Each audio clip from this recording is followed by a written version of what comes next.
So basically in final term, we are going to start with journal physics. Journal physics is basically the first section in our syllabus. So we are going to start with journal physics because it is a detailed and very important section as compared to nuclear and thermal, because nuclear and thermal are very simple.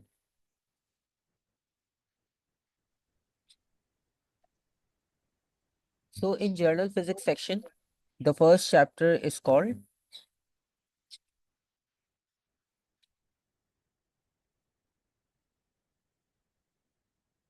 motion.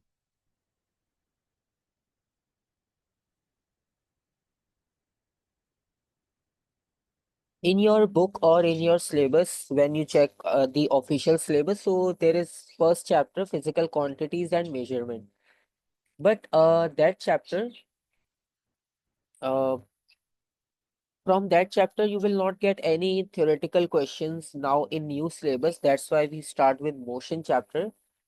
We will study that chapter because that chapter is important for ATP section, right? ATP is the third paper that we have to discuss, but right now we are focusing on theory and MCQs. So we will study that chapter later on. So in motion chapter, by name motion, we know that it is our daily life example. We know in our daily life, some bodies are in rest state. For example, right now, our table, chair, bed set, etc. These objects are in rest state. And if we observe vehicles on the road, so all vehicles are in motion state. If we observe birds, so they are flying, so they are also moving. So we know about rest and motion states, right? In our daily life, we observe and we have idea in our mind. But right now we have to explain in words, in proper scientific terms. So that is slightly difficult for us because in daily life, we never use so much complicated scientific term. We use simple words to explain the things. So that is the only difference. So first of all, in motion, we have states. And as we discussed, there are two states, two possible states. First one, rest. Second, motion.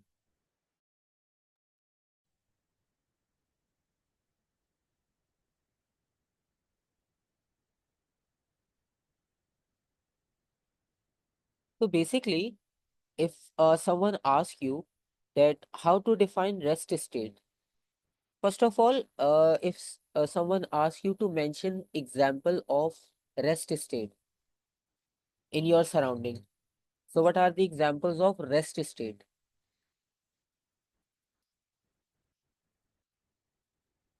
Only examples, not definition.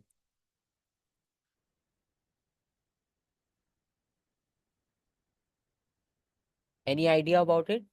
Examples of rest states? Yes. An object not moving. Object not moving, good. So, we know that in our room and in our surrounding, there are so many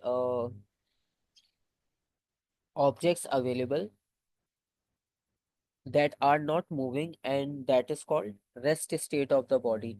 So, exactly, we need to define in simple words. And one more important thing in this definition to include your surrounding. Because if you think about any object, so we always observe with reference of your surrounding or with reference of the background. For example, if your chair is placed near to the table, so we always explain the position of the chair like that chair is placed nearby the table like this or nearby the wall or etc.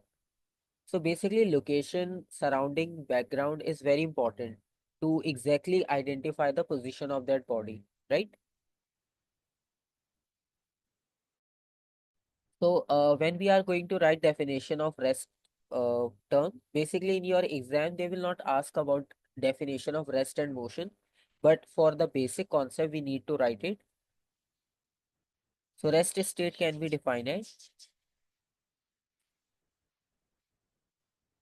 when a body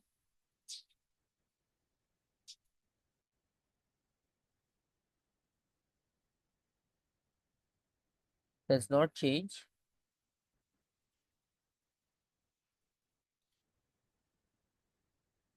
its position, just like the same thing you mentioned when body is not moving.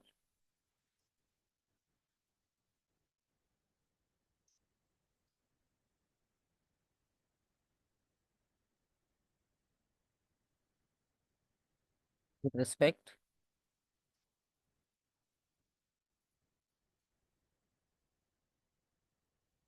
its surrounding.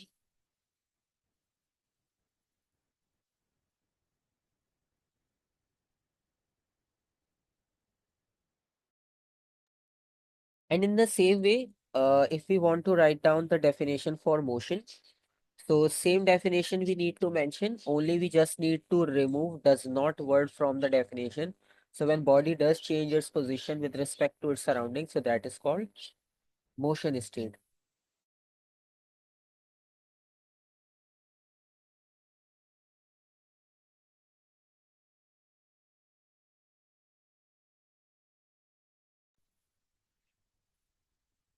So in motion state, we can say when a body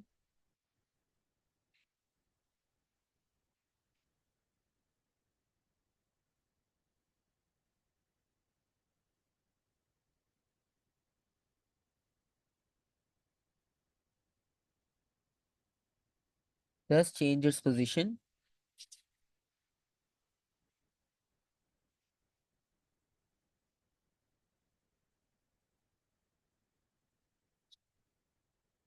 with respect to its surrounding.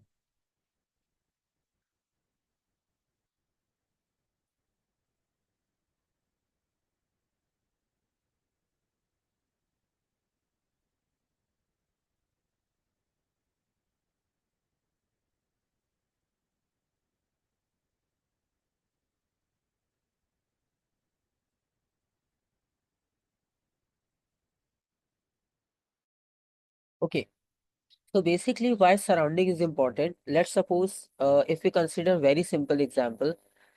For example, if two students are standing on the opposite sides of the road, for example, one observer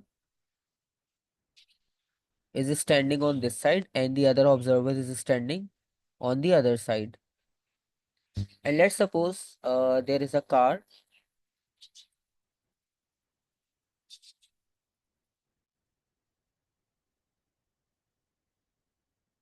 So this car is going to travel from one side to another side in this way, right? And according to the observers, let's suppose this is observer number one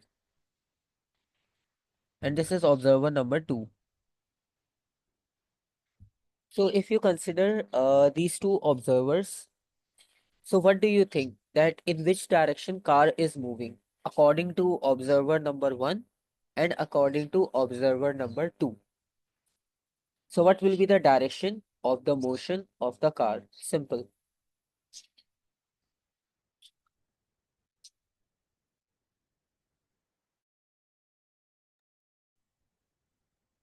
First of all, what will be the direction of the car according to observer number one?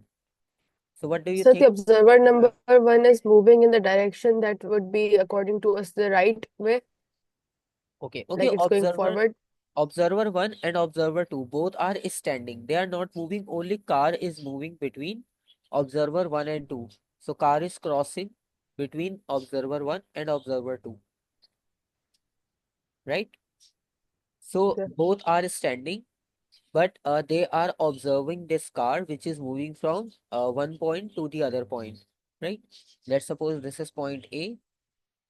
So car is moving from point A to point B. So first of all, according to observer number one, what will be the motion or what will be the direction of the motion of the car? Is it like towards right hand side or left hand side? Towards left. To the left. Okay. So for observer one says that car is moving towards left hand side. Now consider observer number two. So what will be the direction of the car according to observer number 2?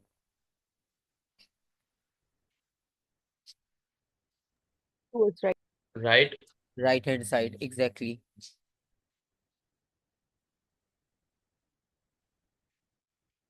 So basically both are right. Both statements are correct. Only there is a difference of their observation point. Observer 1 is observing from one side, observer 2 is observing from the other side. So that's why surrounding is important, right? Otherwise, car is moving in its own direction, but the observation points of the observers are different. That's why we got two different statements. One is saying car is moving in left hand direction. Another observer says that car is moving in right hand side direction. Okay. So that's why in our definitions we use the concept of surrounding. So surrounding is very important. Your background is very important. It helps you to identify exact direction according to that specific scenario or that experiment. So this is the first idea that there are two states of body. So rest state and motion state, and we also define what is the difference between them. Very simple. Okay. Now after rest and motion state, we have two more terms, distance and displacement. Since we are talking about a car is moving from point A to B, so we have 2 points A to B. For example, if we continue with the same scenario, let's suppose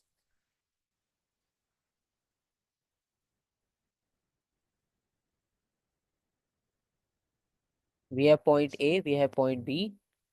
Now, the question is if you want to travel from point A to point B, so, what will be your like procedure to travel from point A to B? Like in which direction or how you can travel from point A to B? What is the simplest way, or we can say that what is the easiest and the simplest way to travel from A to B?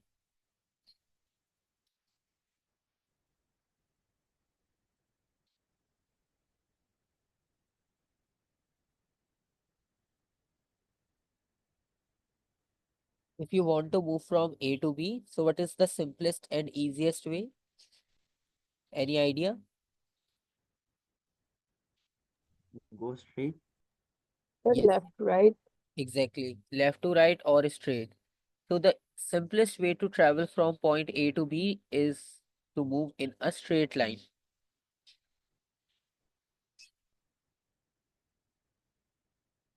But there are some other possibilities also. For example, we can also travel like this, right? This is another possibility.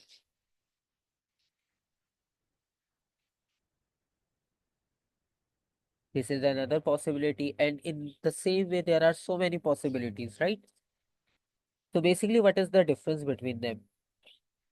So if you want to write down the difference between these paths and these diagrams, so difference can be identified with the help of the term distance and displacement.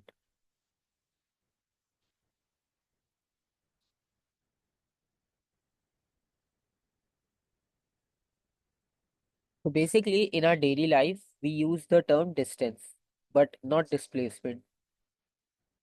But for example, if you want to differentiate between these two terms, so what is the difference between them? The difference between them is for distance, we can say that distance is the length of a path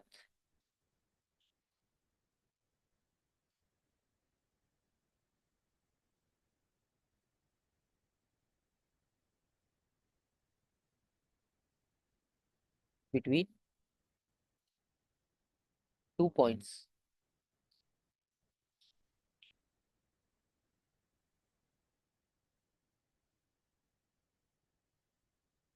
And for displacement, we can say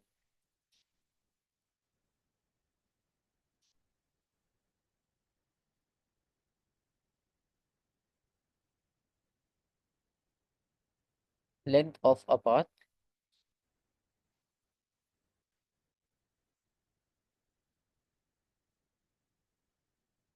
between 2 points.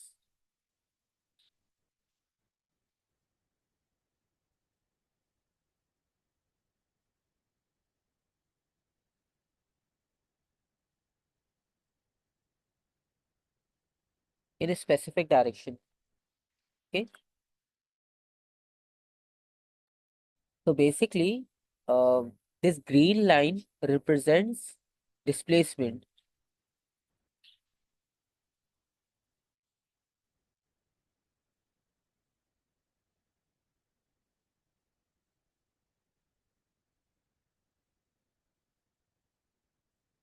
So this green line represents displacement and these blue lines represents distance.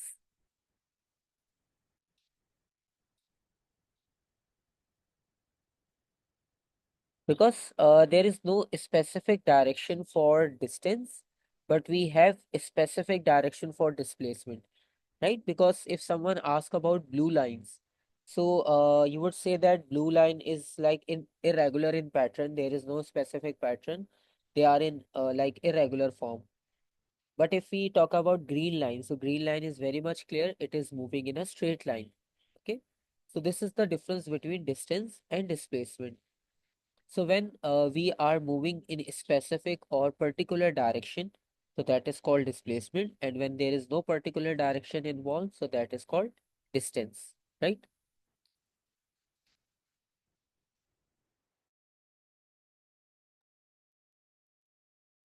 And the other points for distance and displacement is,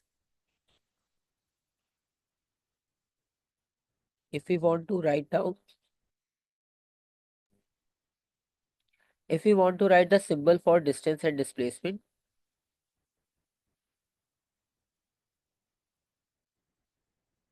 so the symbol for distance is S or D. So both can be used for distance.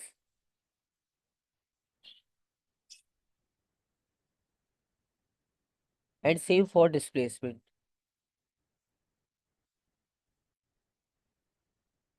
Because both quantities are same, only there is a difference of specific direction. Otherwise, both gives you same idea length of a path. Okay, so that's why they are we are going to use same symbols for distance or displacement. Okay, further, there is another difference which is called distance is a scalar quantity.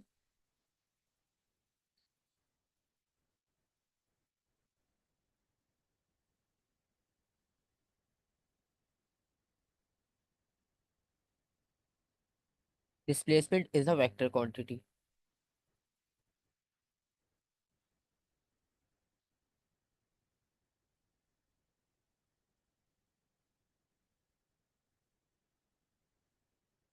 Yes, any question? Yes, sir, I want to ask that the green line is displacement because from we could go from A to B and B to A. That's because it's displacement. We could Uh, change the direction, right? Yes, basically, green line is equals to displacement because there is a particular direction, like a straight line. But in Okay. blue lines, there is no particular direction. It is changing after every some point. So that's why green line is very specific, but blue lines are not specific. They are like random patterns, right? Okay, sir. And in the second point of both the two Same. terms, I want to ask that symbol, Yes, the difference in between distance and displacement is the way they move, right? yes. Only that. Even though their destination is same. Yes, their values are same, their Okay. destinations are same. Only there is a difference of direction. For example, if you want to travel from your home to a new let's suppose superstore, that is the first time you are going to visit, and you only know about like roughly idea of that place. Okay, so you can travel by your own. And the other option is, best option is that you can use Google Maps, so it will give you exact direction. So when you travel by your own for the first time, so definitely that is called distance because you exactly not know about the direction. You can ask by the people in the surrounding, so that will give you unknown pattern, irregular pattern, that is called distance. But when you use the Google Maps, so it will give you exact accurate direction to that specific superstore, right? Okay, sir, it's clear now. Thanks. Okay. And you can differentiate with the help of term scalar and vector also. Now, what is a scalar and what is vector? These are very important terms. Basically, in physics, there are two categories of quantities. The first one is scalar and the second one is vector. So, what is a scalar quantity? So, all those physical quantities, like whatever the quantity we use in physics, there are only two categories of those quantities. So, some of the quantities falls in a scalar quantity and some in the category of vector quantity. So, for scalar, we can say quantities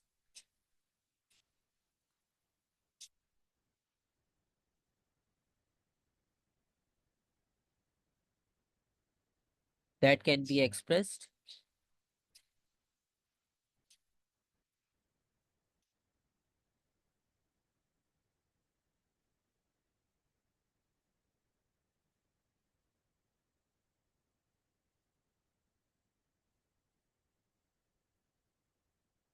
with their magnitudes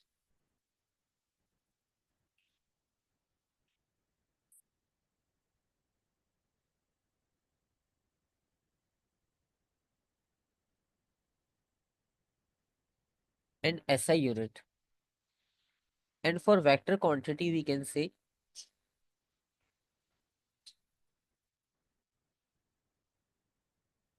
quantities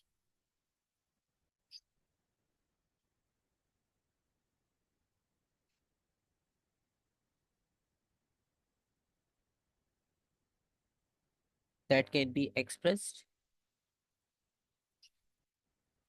with magnitude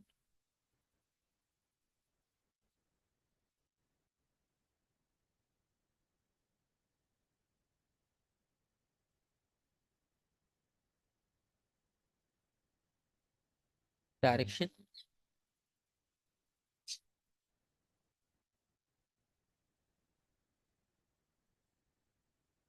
and SI unit. So basically, you observe only one difference, that is the difference of direction. So scalar quantities can be defined with the help of their magnitude, like their value. For example, if we consider the example of the mass. So, for example, 1 kg of sugar. So if you write 1 kg of sugar, so that is complete information, right? Because there is no direction for sugar is required. So sugar can be expressed with the help of only the value like 1 kg, 2 kg, whatever the value we are using. Okay. Kg is the SI unit, 1 is the magnitude. Okay. In the same way, we already studied about temperature. So in temperature, there is no direction like 60 degrees Celsius. So 60 is the magnitude, degree Celsius is the SI unit. So this is a scalar quantity. Then we have another quantity which is called time. Again, in time, there is no direction. Like 30 seconds, 30 is the magnitude, seconds is the SI unit. So in this way, there are so many quantities in our syllabus that those quantities are scalar. One by one, we will study about them. And for vector quantities, just like displacement, distance is also scalar. Distance is a scalar quantity.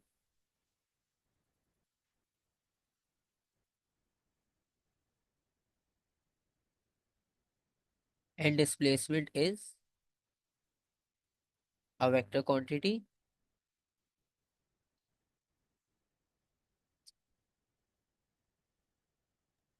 Forces Because when you apply force on a body, so there will be specific direction. For example, if you push, so definitely you push in forward direction. When you pull, so you pulls body in opposite direction. So direction is important in forces. Velocity. So we will study about these terms, velocity, acceleration, forces, in our syllabus of this chapter of motion. So this is the difference between scalar and vector. So whenever we are going to study a new quantity, so you can differentiate with the reference of scalar or vector quantity. Okay.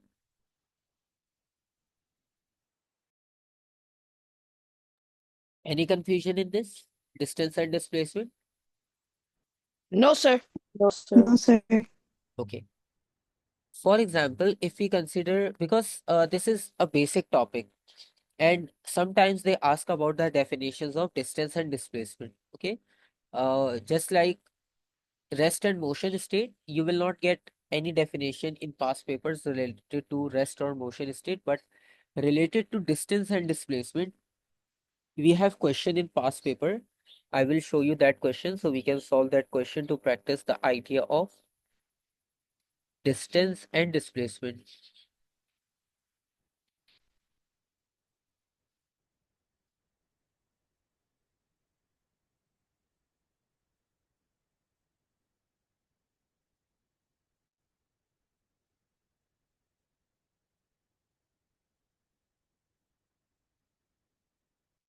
Okay, so this is the worksheet for journal physics, and the first chapter is motion, you can see.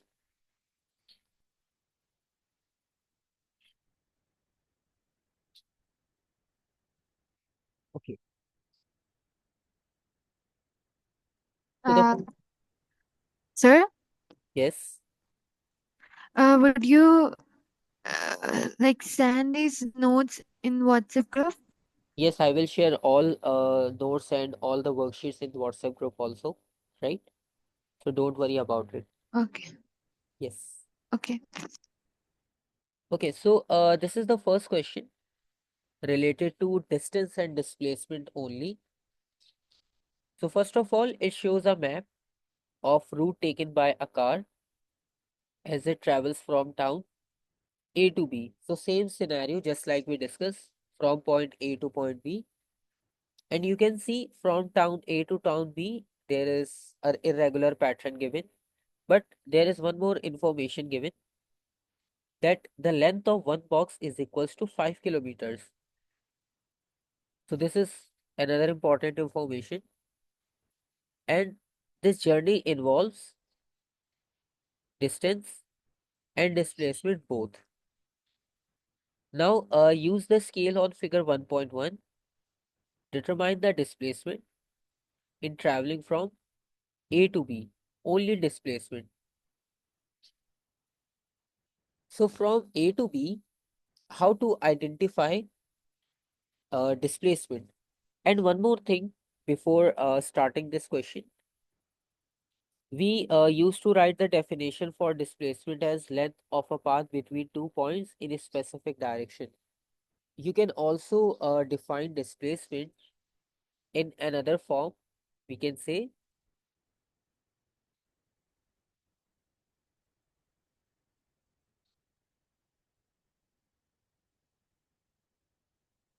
displacement is also called or also defined as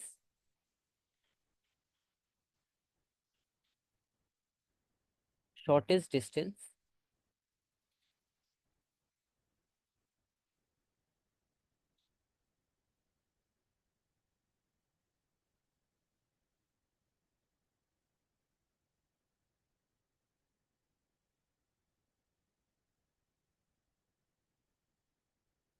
between 2 points. Okay. So displacement can be defined in another words like the shortest distance between 2 points. So you can also use this definition.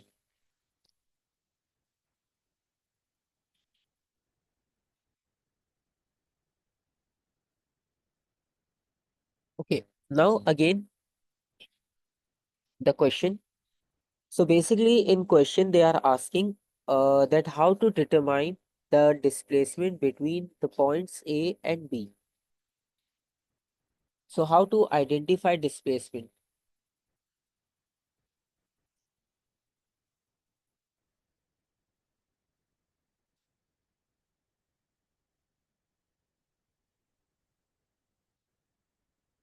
Any idea?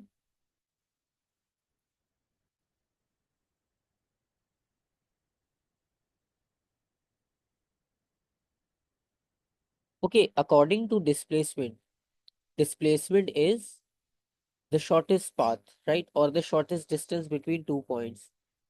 Or in other words, we discussed that displacement is the distance traveled in a specific direction between 2 points, right? So if you want to travel from point A to point B, so what will be the direction you follow from A to B?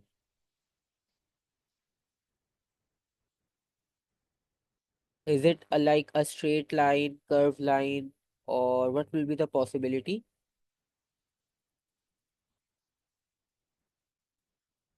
A straight line. So the easiest and the simplest way to travel from point A to B is to travel in a straight line. So definitely from A to B, we need to draw a straight line to identify.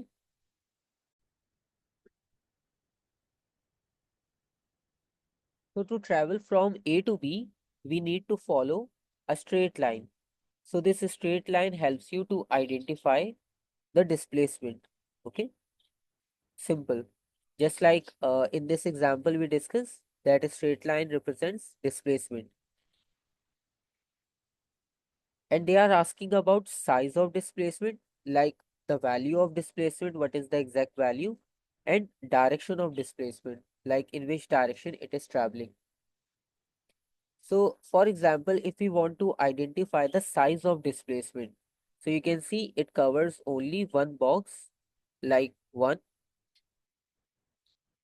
2, 3, 4, 5, 6, 7, 8, 9, 10. So this line actually covers 10 boxes from A to B. Okay. So the value of displacement will be equals to,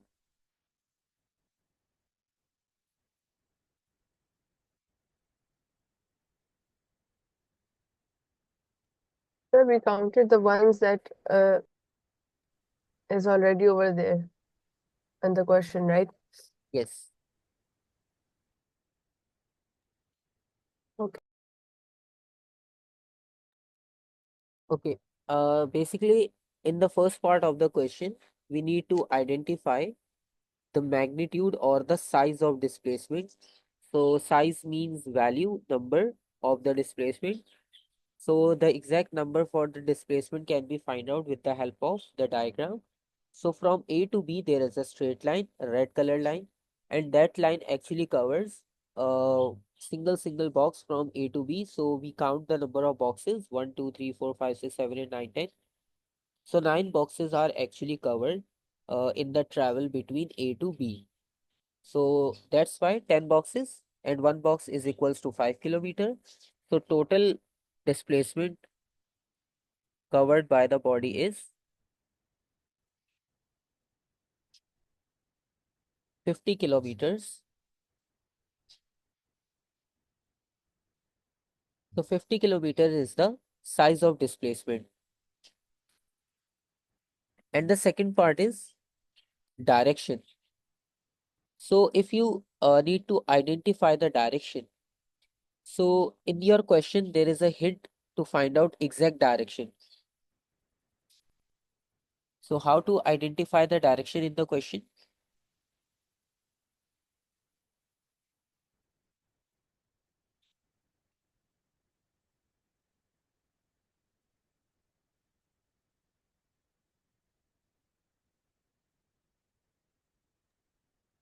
Sir, it's moving to east. Okay. So, according to this scale, you can see it already given in the diagram. So we can use this compass to find out exact direction. So object is moving in northeast, right? In between north and east. So answer will be northeast.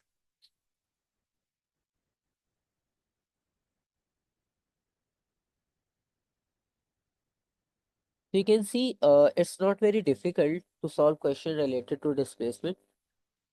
You just need to focus on the diagram or the information given in your question. Just like the next part of the question, state how a distance differs from displacement. So what is the difference between distance and displacement?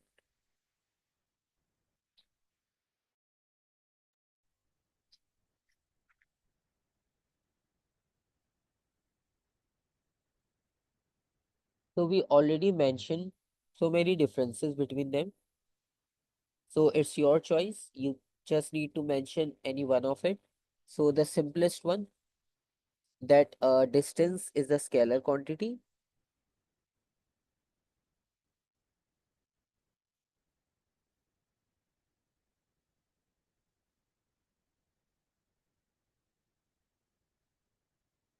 Yes. Sir, can you explain the direction of displacement again? Okay. Basically, with the help of this compass given in the question,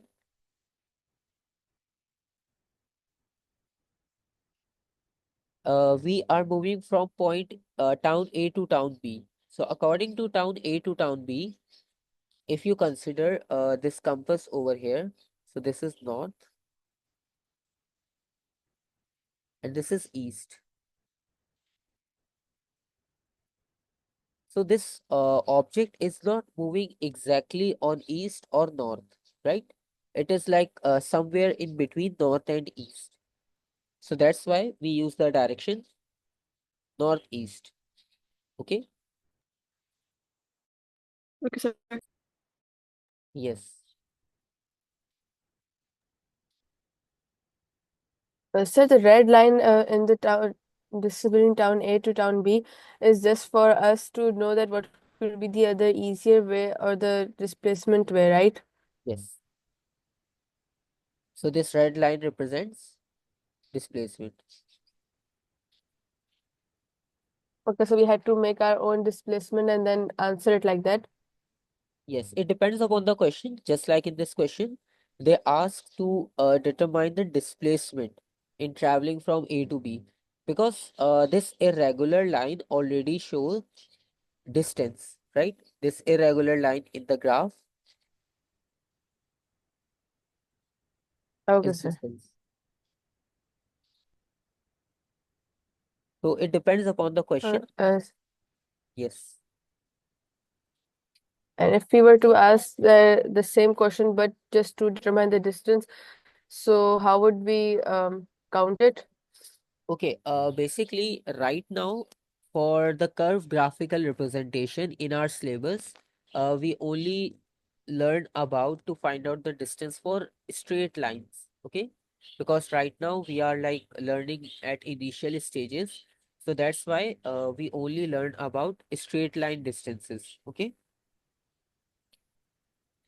Okay. So this is the first topic, distance and displacement. When we talk about distance time graph and speed time graph, then we will exactly discuss how to find out distance from the graphs. But those graphs are only for a straight line, just like this displacement line, not for irregular. There is only one concept which is related to curve line, okay? Not this irregular pattern. So don't worry about it. In our syllabus, there is only the graphical representation for straight lines, okay?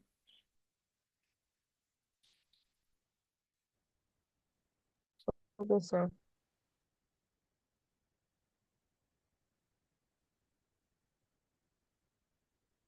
So distance is a scalar quantity.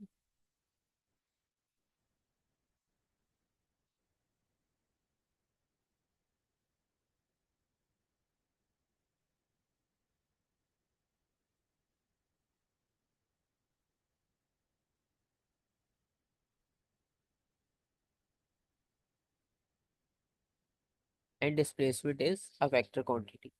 Okay.